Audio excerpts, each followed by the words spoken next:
Brother Dwight, can I start with you tonight? Can I put you on the spot? Oh. All right. Let's give Brother Dwight a hand as he comes up now. This young man is a great young attorney. He does everything well but parallel park. So,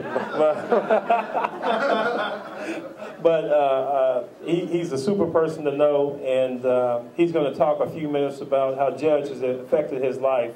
And I'm going to let you come in your own way, Brother White. I have an excuse for climbing up on the curb while parking.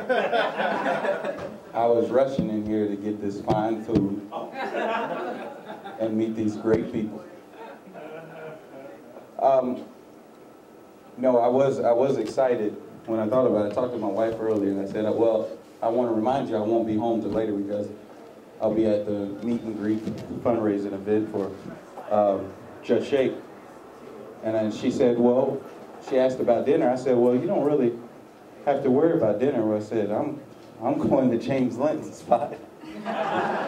Nothing's wrong with her cooking. I just told her there's going to be fine food there too.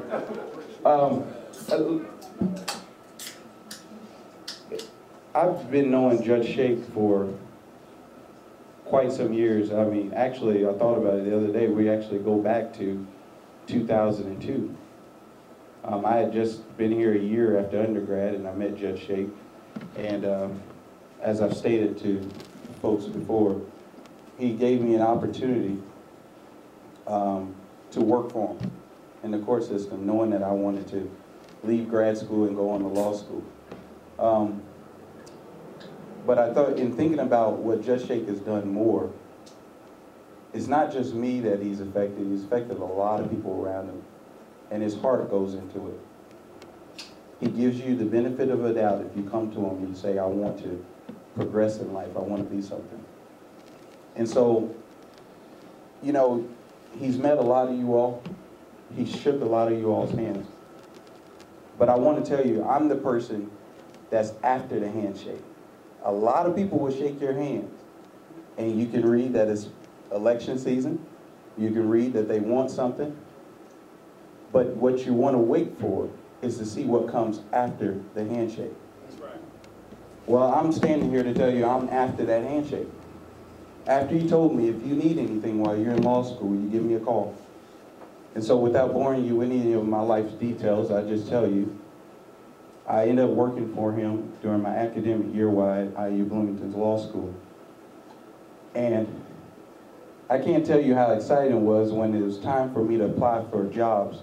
And the thing you look for as your law student, if you say you're interested in corporate law, you look to get with firms or whatever. Well, I knew I wanted to work for a large firm, and I said, well, Judge Shake, I'm applying. And I would put it on there. I think I did decent in school. And not in any boastful manner, but I will tell you this. He told me that one day, 5:30 in the morning, while he was working out at the YMCA,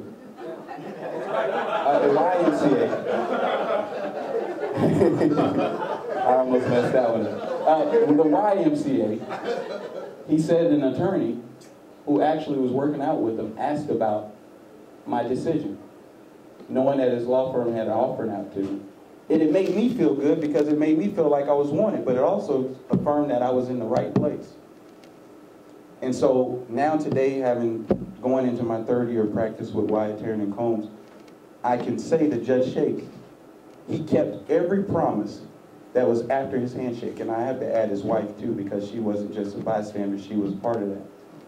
So what I'm saying is that if you can't spread anything else, if you can't spread these numbers because you can't memorize them or you can't pronounce his middle name, remember, you can promise everybody that you're shaking their hand that he is going to be something after your handshake.